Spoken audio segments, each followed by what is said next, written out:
Bueno, hermanos, ahora sí, Dios les bendiga a todos. Ya estamos listos para el estudio de la palabra de hoy. Vamos a comenzar la lectura en Lucas capítulo 22.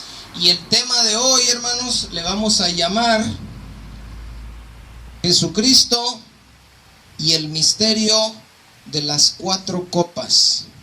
Ese es el tema de hoy.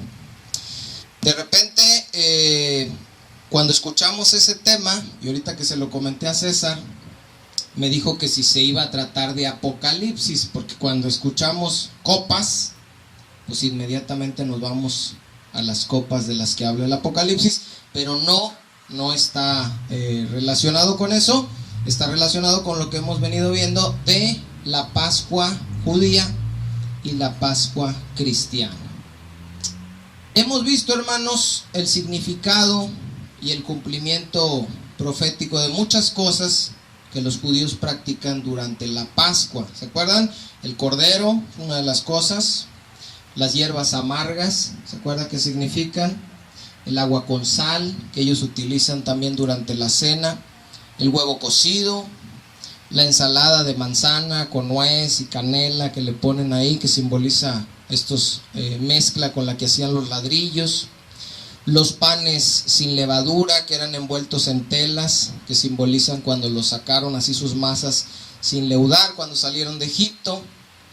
El encendido de las velas, y que aquellos que iban a comer la Pascua tenían que estar circuncidados. Todas estas cosas las hemos ido viendo, y si alguien de repente por ahí que nos escucha en los estudios no los ha visto, están en las primeras partes de la Pascua judía y la Pascua cristiana. Ahorita vamos a ver, hermanos, otra tradición que practican los judíos durante el Seder o la cena de Pascua, y es el uso de 4 copas de vino. Por eso se llama Jesús y el misterio de las 4 copas de vino. Cada una de estas 4 copas se toma durante un tiempo específico de la cena y tiene un significado específico. Y esto es bien interesante, es lo que vamos a aprender el día de hoy. Es interesante, hermanos, porque durante la última cena, o la cena del Señor, o la Pascua que celebró Cristo junto con sus discípulos, nosotros tenemos la idea, por tradición, por costumbre, de que Jesús utilizó en esa cena, ¿cuántas copas, hermanos? Una, o por lo menos yo era lo que pensaba, que se parte el pan, lo reparte a los discípulos, y luego de la misma manera dice, toma la copa. Pero ahorita vamos a ver que no fue una copa solamente la que se usó, sino que Jesucristo estaba usando durante la cena, como era tradición, las 4 copas. Vamos a ver Lucas capítulo 22, versículo 14. Fíjese bien. Dice la palabra de Dios: cuando era la hora, se sentó a la mesa y con él los apóstoles, y les dijo: cuánto he deseado comer con vosotros esta Pascua antes que padezca, porque os digo que no la comeré más hasta que se cumpla en el reino de Dios. Y habiendo tomado la copa, ojo, hermanos, dio gracias y dijo: tomad esto y repartidlo entre vosotros. Luego dice el verso 18: porque os digo que no beberé más del fruto de la vid hasta que el reino de Dios venga. Y tomó el pan y dio gracias y lo partió, diciendo: este es mi cuerpo, que por vosotros es dado. Haced esto en memoria de mí. De igual manera, ¿qué dice, hermanos? Después que hubo cenado, tomó la copa, diciendo: este es el nuevo pacto en mi sangre, que por vosotros se derrama. Nos damos cuenta, hermanos, aquí con el relato de Lucas, que Jesús usó más de una copa. Él nos enseña aquí que usó 2. Normalmente nosotros nomás creíamos que era una, pero Lucas narra el uso de 2 de las 4 copas. Jesús, hermanos, estaba siguiendo esta tradición, era una tradición. ¿Por qué? Porque en el Antiguo Testamento Dios no les había mandado que la Pascua se comía con vino. Dios no les había dicho que usaran 4 copas. Esto es una tradición que hicieron los judíos. Ahora, de repente es raro, hermanos, escuchar que Jesús practicaba una tradición judía. No sé si a ustedes se les haga raro, pero a mí se me hace raro cómo Jesús practicó una tradición judía que no estaba en las Escrituras, si todo el tiempo estaba atacando estas tradiciones y a las personas que enseñaban y practicaban estas tradiciones. Jesús, hermanos, estaba en contra de las tradiciones que invalidaban la palabra de Dios. Pero había tradiciones que practicaban los judíos, como por ejemplo la fiesta de Hanukkah o la fiesta de la dedicación. Esa no está mandada en las Escrituras, y hay un pasaje donde nos dice que Jesús estaba también celebrando esa fiesta. Entonces, Jesús estaba en contra de las tradiciones que invalidaban la palabra de Dios. Por eso, por ejemplo, a la hora de tomar decisiones, celebrar o no la Navidad, decimos, bueno, Jesús estaría en contra de que celebremos su nacimiento. Es diferente a pensar, Jesús estará en contra de que el Día de Muertos invoquemos muertos, y son cosas diferentes. Hay tradiciones que no afectan, aunque no tienen un fundamento bíblico, y hay tradiciones que sí. Bueno, esta tradición, hermanos, de las 4 copas es un ejemplo de estas tradiciones que podían practicar y que no eran malas, y por eso Cristo la practicó también. Ahora, ¿por qué es importante este tema? Porque Jesús solo tomó durante la última cena 3 de las 4 copas. Y aquí vamos a empezar a ver por qué, y vamos a ver su significado. Era una tradición para los judíos durante la Pascua tomar 4 copas de vino. Jesús lo practica igual que ellos, pero Jesús no toma la 4ª copa. Solo se queda en la número 3. Vamos a ver ahorita por qué. Como ya vimos, hermanos, todo lo que los judíos practican durante la Pascua está relacionado con la salida de Egipto, cuando ellos fueron libertados de la esclavitud del pecado. Nosotros vamos a ver, porque podemos decir, bueno, ¿y eso qué con nosotros? Acuérdense que todo lo que celebraban los judíos tenía un cumplimiento para nosotros, y esto de las 4 copas también. Vamos a ver ahorita por qué. ¿De dónde sacaron ellos que 4 copas? ¿Y qué significan estas 4 copas, hermanos? Según los judíos, esto tiene un origen cuando Dios habla con Moisés y le dice que va a liberar al pueblo, y esto lo vamos a ver en Éxodo capítulo 6. Éxodo capítulo 6, versículos 6 y 7. Dios le hace 4 promesas a Moisés para el pueblo, que aplican también para nosotros.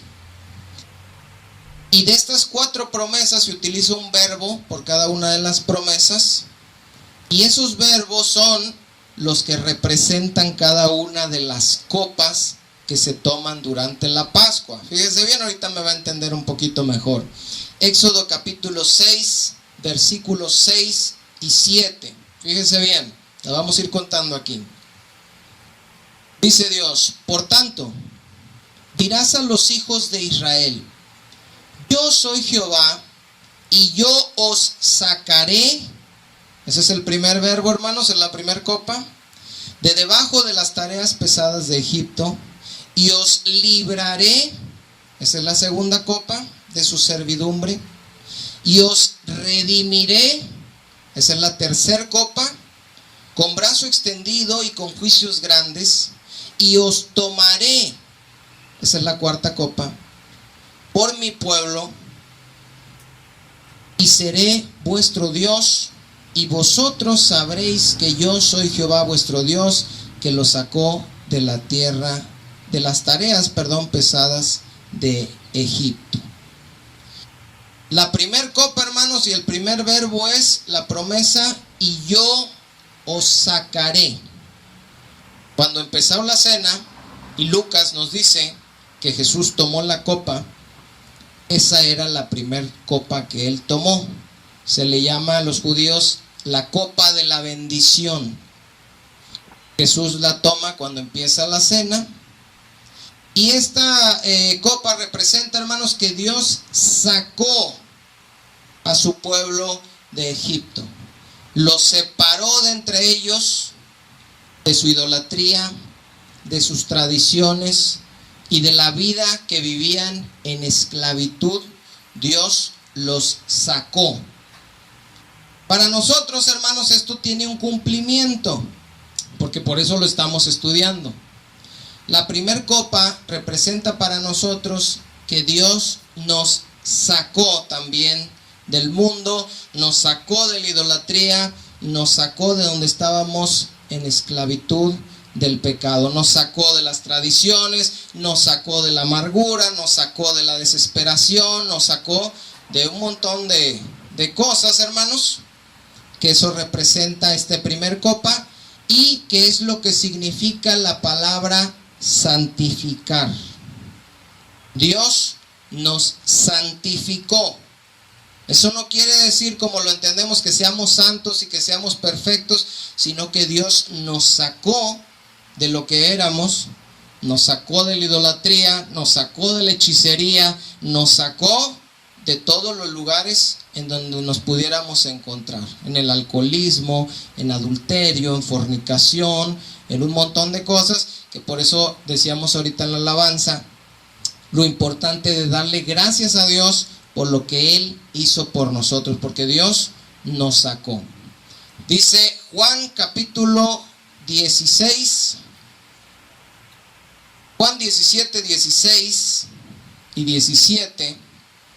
Jesús está orando durante la última cena y dice: no son del mundo, como tampoco yo soy del mundo. Santifícalos en tu verdad, tu palabra es verdad. Es decir, que ahora nosotros, hermanos, fuimos sacados del mundo y ya no somos del mundo, como Cristo tampoco es del mundo. Y dice: santifícalos en tu verdad, tu palabra es verdad. Dice la primera carta a los Corintios, quieren buscarlo, está adelantito, primera a los Corintios, capítulo 6, versículo 9. Fíjese bien, esto es lo primero que Dios hizo con nosotros, nos sacó. Primera a los Corintios 6, 9. Les dice Pablo a los Corintios: ¿no saben que los injustos no heredarán el reino de Dios? No erréis, no se equivoquen, dice. Ni los fornicarios, ni los idólatras, ni los adúlteros, ni los afeminados, ni los que se echan con varones, ni los ladrones, ni los avaros, ni los borrachos, ni los maldicientes, ni los estafadores heredarán el reino de Dios. Y esto erais algunos. Por eso la gente luego dice: no, hombre, ese es bien borracho, ese era bien marihuano, ese era... Bueno, si era, está bien. Ese era bien mujeriego, ese era... Si era, está bien, porque de esos estamos llenos en las iglesias. Ese era bien agresivo, ese era bien maldiciento, ese era bien... Ese estaba bien amargado, ese... Mientras sea, era, está bien.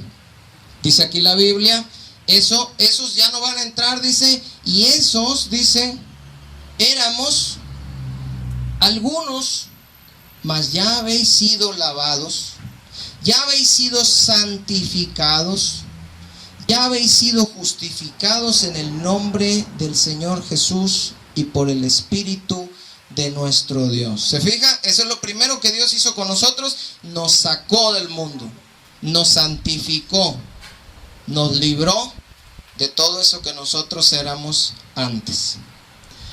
La segunda copa, hermanos, dice, y os libraré.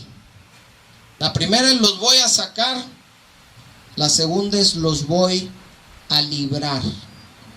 A esta copa, hermanos, los judíos le llaman la copa del juicio.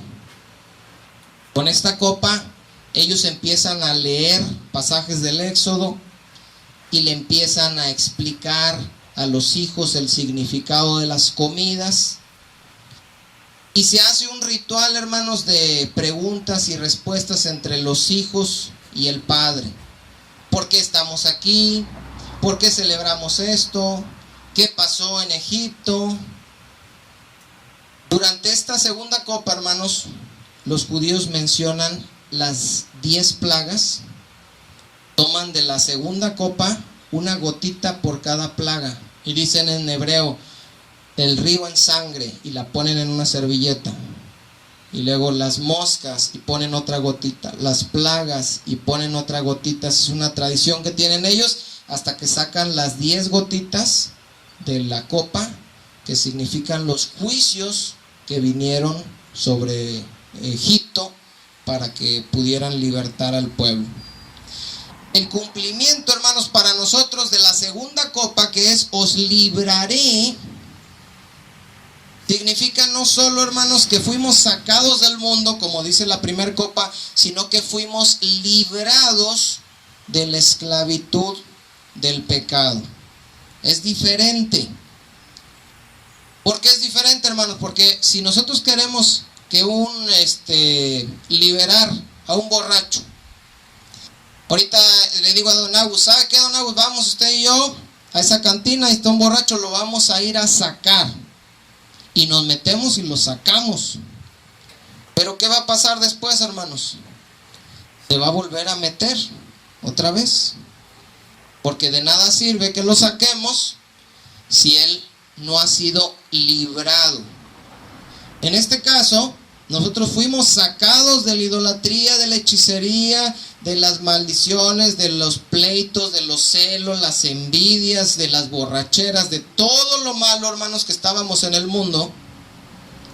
Pero no solo fuimos sacados, sino que fuimos librados por medio del Espíritu Santo que Dios nos puso.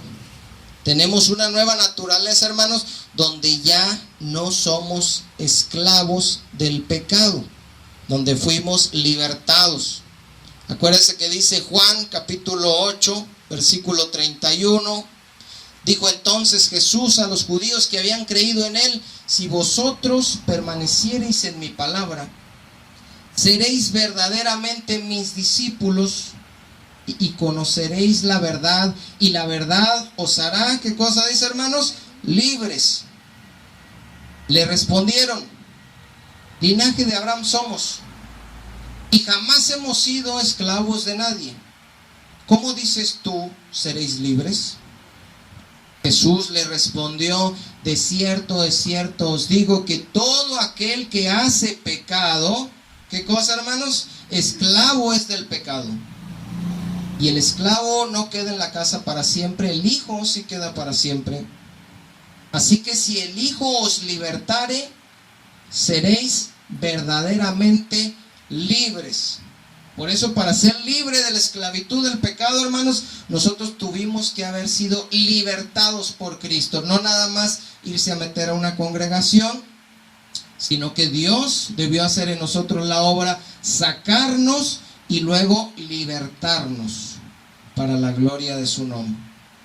Por eso, hermanos, no es necesario, y eso lo vamos a ver después en otro tema, que uno los tenga que forzar y decirles: no hagas esto, no hagas esto otro, esto está malo, esto no lo debes hacer, allá no debes ir, allá, porque Dios nos da en la nueva naturaleza, hermanos, la capacidad de ser libres y de poder ser guiados por el Espíritu de Dios para hacer lo que es agradable a Dios.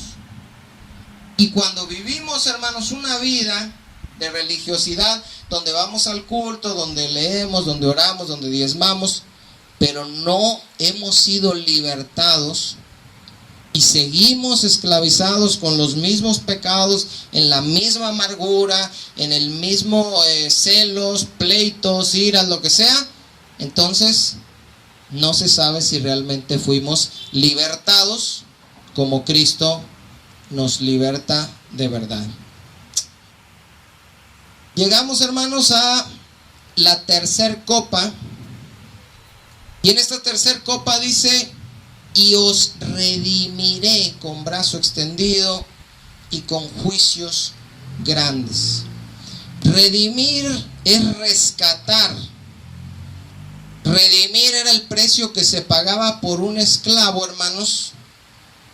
Y esta es la tercer copa, que es la copa de la redención.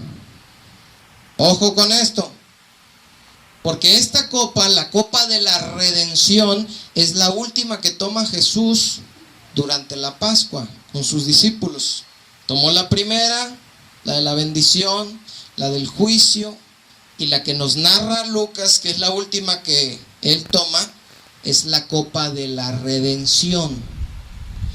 Cuando Jesús toma la copa de la redención, él explica qué significa para nosotros, ya no para los judíos, ni para los que eran esclavos, ni para los cristianos, qué significa esa tercer copa. Dice en Lucas capítulo 22, versículo 20, leíamos ahorita al principio: de igual manera, después que hubo cenado, tomó la copa diciendo: esta copa es el nuevo pacto en mi sangre, que por vosotros se derrama. Dice Mateo capítulo 26, versículo 28.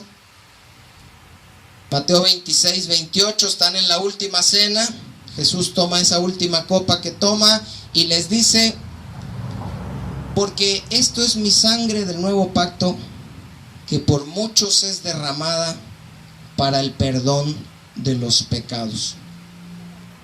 Es decir, Dios nos sacó como sacó al pueblo de Egipto, a nosotros nos saca del mundo, nos liberta como nos libertó en Cristo Jesús, haciéndonos libres de la esclavitud del pecado, y nos redime, paga el precio que se pagaba por un esclavo, y el precio que él pagó, explica con la tercer copa de la redención, es la sangre que por ustedes va a ser derramada. Ahora, muchas veces, hermanos, podemos escuchar sermones de promesas donde dice Dios: yo te voy a bendecir, yo te voy a dar, yo voy a hacer. Nos gustan esos versos. Pero este verso donde Jesucristo está diciendo: ven esta copa simboliza mi sangre que voy a derramar para el perdón de sus pecados.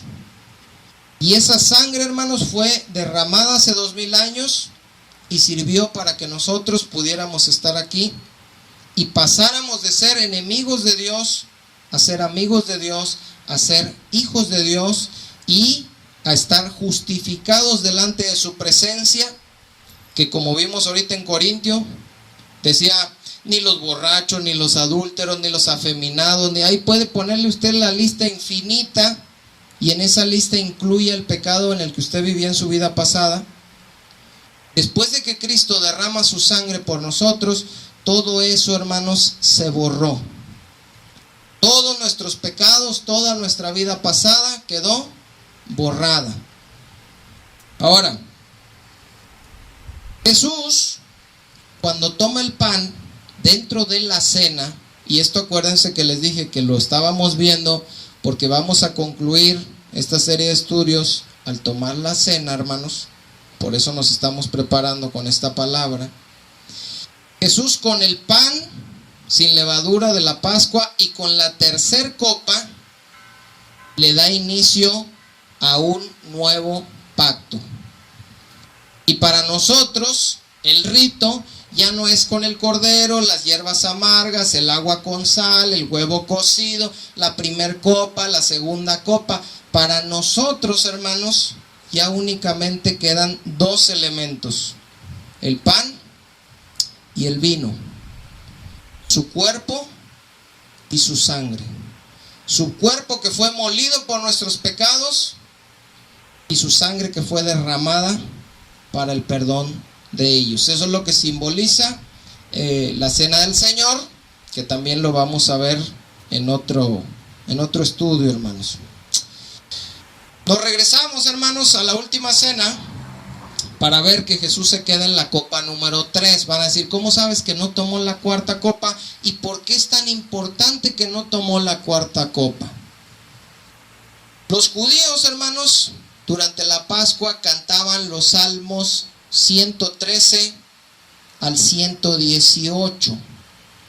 Después del último salmo, que era el 118, ellos cantaban en su idioma. Terminando el salmo 118, se tomaba la última copa y se daban gracias a Dios y se cerraba la cena. Jesús cumplió el rito de ellos al tomar las copas. Al llegar a la 3, le cambia el significado al pan. Ahora no dice, este es el pan que comieron, dice, este es mi cuerpo, cómanlo, lo voy a dar por ustedes. Y cuando toma la copa de la redención, no se refiere a los juicios en Egipto y a las plagas, sino que cambia el significado y dice, esto es mi sangre que va a ser derramada para el perdón de sus pecados. Y después de eso, terminan de cantar hasta el Salmo 118, tenía que tomar la cuarta copa, pero él ya no la toma. Y ahorita vamos a ver por qué. Vamos a ver ahí en Mateo, capítulo 26, versículo 27. Fíjese bien. Mateo 26, 27. ¿Por qué Jesús no toma la cuarta copa? ¿Qué significó eso? Mateo 26, 27. ¿Lo tienen, hermanos? Mateo 26, 27. Dice, y tomando la copa, y habiendo dado gracias, les dio, diciendo, bebed de ella todos. Ahí está en la copa número 3. Porque esto es mi sangre del nuevo pacto, que por muchos es derramada para el perdón o para la remisión de los pecados. Y os digo que desde ahora, ¿qué dice, hermanos? No beberé más del fruto de la vid hasta aquel día en que lo beba nuevo con vosotros en el reino de mi Padre. Este versículo, que parece para nosotros que no entendemos sus tradiciones, parece que Jesús les está diciendo, miren, ya me tomé la tercera, pero ya quedé bien lleno y ya no voy a tomar ni una más hasta que nos la tomemos allá. Así lo entendemos nosotros. En realidad Jesús lo que les está diciendo a ellos es, ya no voy a tomar la cuarta copa. Nos vamos a quedar hasta aquí. Y dice el versículo 30, y cuando hubieron cantado el himno, ¿cuál himno es ese, hermanos? El 118, se los dejo de tarea para que lo lean. Antes de irse a Getsemaní, a sufrir, a esperar que Judas llegara con la compañía de parte de los sacerdotes para que lo capturaran, él cantó el Salmo 118. Dice, y cuando hubieron cantado el himno, salieron al monte de los olivos. ¿Qué quiere decir ahí esta escritura? Que no terminaron el rito y que no tomó Jesús la última copa, como él ya les había avisado que ya no se la iba a tomar. Bueno, fíjese, ¿por qué no la tomó? Porque cada una de las copas tiene un significado que Dios ya cumplió en nosotros. Uno, los voy a sacar. Dios ya nos sacó, hermanos. Dos, los voy a libertar. Dios ya nos libertó de la esclavitud del pecado. Tres, dice, los voy a redimir con mi sangre cuando la derrame. Y Jesús ya derramó su sangre para pagar por nosotros y ahora le pertenecemos a Él. Pero la cuarta copa y la cuarta promesa que Dios le hace a Moisés en Éxodo que vimos, Dice, y os tomaré por mi pueblo, y vosotros sabréis que yo soy vuestro Dios, que os saco de las tareas pesadas de Egipto. El verbo, hermanos, utilizado que representa la cuarta copa es os tomaré. Y Jesús no la tomó la copa, sabiendo que representa eso, porque todavía no nos ha tomado. Tomar significa que nos va a llevar, y todavía no nos ha llevado. El cumplimiento de la tercera copa, hermanos, de la redención de su sangre, no fue cuando la tomaron los discípulos. Esa no se cumplió ahí. Esa se cumplió cuando Jesús se terminó de desangrar en la cruz y dijo, consumado es. Ahí se cumplió la copa número 3, cuando derramó su sangre por nosotros. Y la copa número 4 se va a cumplir, ¿cuándo, hermanos? Cuando Cristo regrese y venga por nosotros y tome esa cuarta copa junto con nosotros en el reino de Dios. Fíjese, Lucas, donde empezamos, Lucas capítulo 22. Lucas 22, 14. Ahí es donde empezamos. Lucas 22, 14 dice, cuando era la hora, se refiere a la Pascua, se sentó a la mesa y con él los apóstoles y les dijo, cuánto he deseado comer con vosotros esta Pascua antes que padezca, es decir, antes que derrame mi sangre por ustedes. Dice el 16, porque os digo que no la comeré más. ¿Qué cosa, hermanos? No va a comer más. La Pascua. ¿Cuánto dice? He deseado comer esta Pascua con ustedes antes que padezca. Porque no la comeré más, la Pascua, hasta que se cumpla en el reino de Dios. Hasta que se cumpla. Por eso es importante este tema, porque decimos, ¿la Pascua qué? Pues la Pascua ya fue y la Pascua no, la Pascua sigue abierta.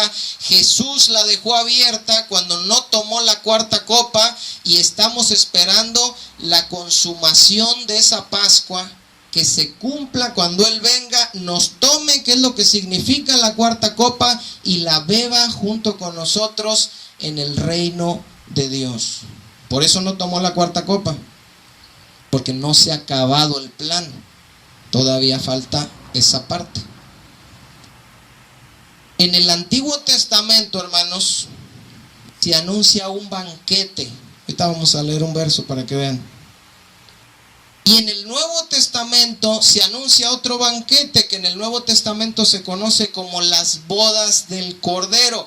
Pero resulta que el banquete anunciado en el Antiguo Testamento y el banquete anunciado en el Nuevo Testamento, en Apocalipsis, no es otra cosa que la consumación de la Pascua, cuando Jesús venga y nos tome y se cumplan todas las cosas. Los saqué, los liberté, los redimí y los tomé. Y ahí es cuando muchos de los que están en las iglesias se van a quedar. Fíjense, Isaías, ya vamos a terminar con esto, hermanos, capítulo 25, versículo 6. Un banquete, Isaías 25, 6, que se anuncia para cuando venga el Mesías, que ahora entendemos que es la Pascua, es el cumplimiento y la consumación de la Pascua cuando Cristo venga por nosotros. Isaías capítulo 25, versículo 6, dice: y Jehová de los ejércitos hará en este monte a todos los pueblos banquete de manjares suculentos, banquete de vinos refinados. Dice: de gruesos tuétanos y de vinos purificados. Y destruirá en este monte la cubierta con que están cubiertos todos los pueblos y el velo que envuelve a todas las naciones.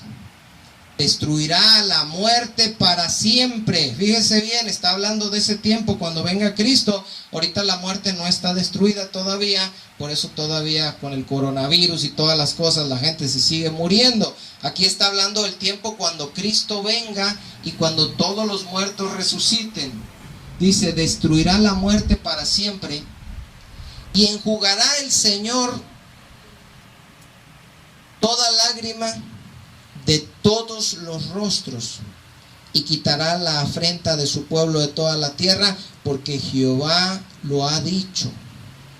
Y se dirá en aquel día: he aquí, este es nuestro Dios, le hemos esperado y nos salvará. Este es Jehová a quien hemos esperado. Nos gozaremos y nos alegraremos en su salvación. Fíjense qué dice, hermanos.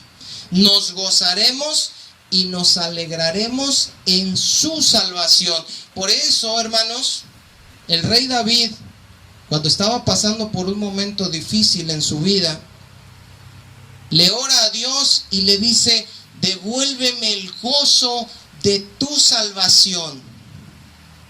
Porque a veces, hermanos, con las cosas que nos han pasado en la vida, con las cosas que vienen a nuestra vida, que al final dice la Biblia que todas las cosas nos ayudan para bien, pero nosotros no lo entendemos así, se nos va quitando el gozo de la salvación.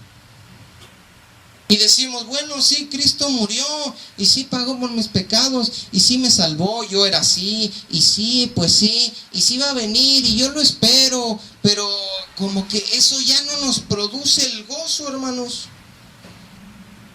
¿Va a acabar para la muerte? Pues sí, dicen que va a venir y va a enjugar nuestras lágrimas, pero como estamos tan acostumbrados, hermanos, y luego en esta temporada electoral, a las promesas, a las mentiras, pues ya decimos: pues como que esto realmente no nos emociona. Y aquí el último verso dice: nos gozaremos y nos alegraremos en su salvación, es decir, en lo que Dios ha hecho por nosotros y en lo que va a hacer. Ojo, lo que ha hecho. ¿Qué es lo que ha hecho? No, pues nos ha hecho vender, hemos tenido dinero. No. Te sacó, te libró de la esclavitud del pecado y derramó su sangre para el perdón de tus pecados. Lo que va a hacer, no, pues a lo mejor una casita, un carrito, no. Lo que va a hacer es que va a venir por ti. Y ya no vas a morir, y va a limpiar tu rostro de lágrimas, y ya no va a haber llanto, ni muerte, ni clamor, ni dolor. Nos debemos gozar, hermanos, y alegrar en eso, en lo que ha hecho y en lo que va a hacer. Y estos versos nos deben dar esperanza y nos deben dar ánimo, y debemos decir: yo quiero estar ahí. Por eso no tomó la cuarta copa, porque Él prometió que va a venir por nosotros y nos va a tomar. Y Él dijo, mira ahí dice: no la tomaré más hasta que se cumpla en el reino de Dios. Y ahí Isaías estaba diciendo que iba a haber ese banquete y que ya no iba a haber muerte y todo eso. Y es lo mismo que vemos en Apocalipsis, capítulo 19, versículo 7. Apocalipsis, váyase hasta el último, es el último libro, 19:7.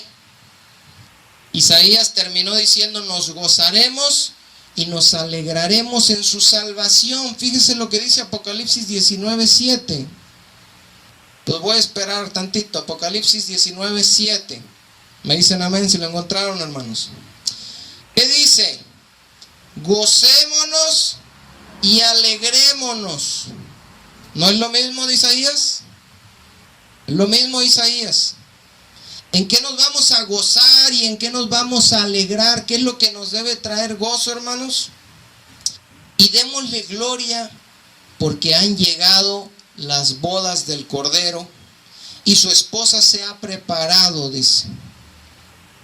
Nosotros nos debemos preparar, hermanos, para la consumación de la Pascua y para el encuentro de nuestro Señor Jesucristo que puede ser de un momento a otro.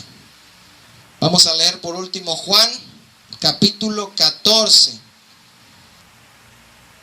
Juan capítulo 14, desde el versículo 1, nuestro Señor Jesucristo nos anuncia proféticamente el cumplimiento de la última copa que Él no tomó a propósito, cuando venga y nos tome como Él ha prometido. Dice Juan capítulo 14, versículos 1 al 3.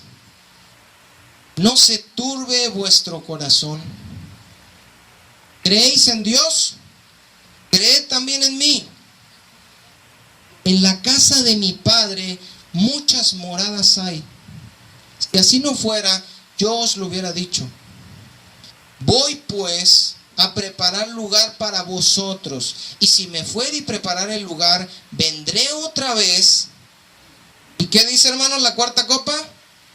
Y os tomaré a mí mismo, para que donde yo estoy, vosotros también estéis. He estado escuchando, hermanos, prédicas, porque me gusta predicar, pero me gusta también escuchar.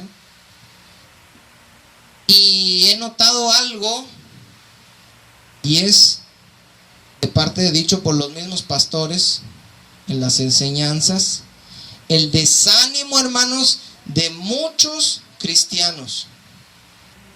Un desánimo que ha venido, ¿por qué? Por causa de la pandemia, por causa de la cuarentena.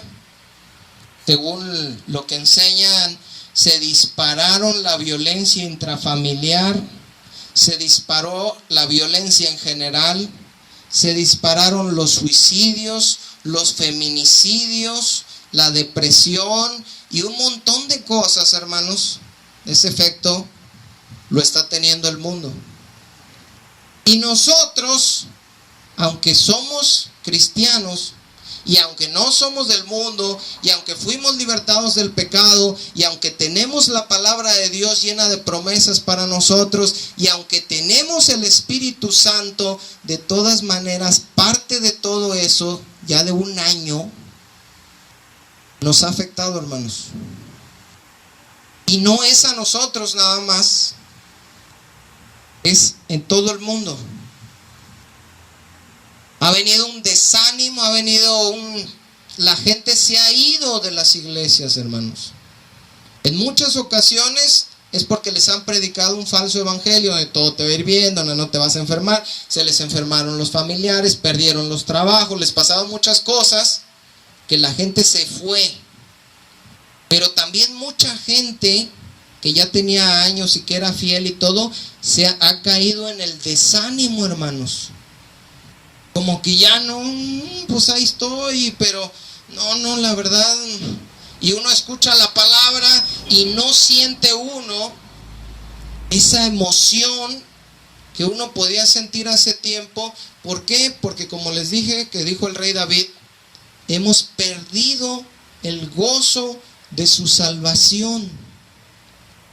No estamos llenos así plenos y no nos late el corazón. No estamos, quiero hacer esto, quiero predicar, quiero ir, quiero andar. Todo es, no sé, después, no tengo ganas, me siento así, me siento así. A todos nos ha pasado lo mismo, hermanos.